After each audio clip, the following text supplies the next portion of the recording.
igcwamelisha libabaza into eliyenzelwa abaculi ngendlela eyisimanga. Sawubona kuphi nakuphi lapho nyakhona lo mbuzo njengamanje ukubingelela yini mathina qosa into mzomqamela amehla kabanye baqamela imali thibona ngena kwethu ngabe usuku lakho lokuqala lancetha kulungela upress subscribe button share uphinde comment ukhuluna konke uma subscribe ayikho imali ehambayo so senze kube wena oqala uthola notification mase ufake video phambili. Yonke kwethu igcwamelisha libabaza into eliyenzelwe abaculi abalifollowayo ku TikTok abawuvala umlomo mangabe kuvele omunye umculo befeature sho Ali njengoba kuthiwa makucula umculo ecula ngobugcokama uAli wasekuveza ukuthi ufane negcokamelisha. Ngane zakwethu leyo zinto lezo zinkulu kulona lithi liyabonga kakhulu uzokhumbula ukuthi liyanxusa la kuveza futhi ukuthi ugadla njengoba ecule ngalo angingoba ephoqiwe angingoba kuthi ukhonjwe ngesibhamu ukwenza lokho ngoba uyathanda okuchaza khona ukuthi njengamanje kuyisikhathi ekwakumele lezi zinto lezi zitholwe umgqumeni ngoba wayenza kahle kakhulu kodwa kwavela abantu eseshonile bathi bayamthanda bebemthanda futhi befisa ukufana naye abanye baze baculisa okwakhe.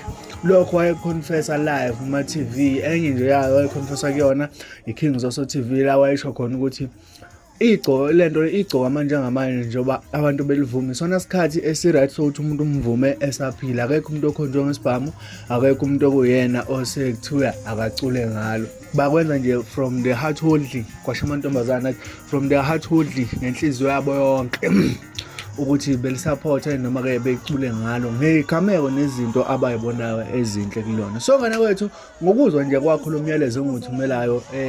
ezivivaneni uthini ukuphawula kwakho ngawo ahlangana lapha no comment section ungakhohlwa phela ukulike usubscribe ushare ivideo yami ngibambe ku video landelayo. Danko.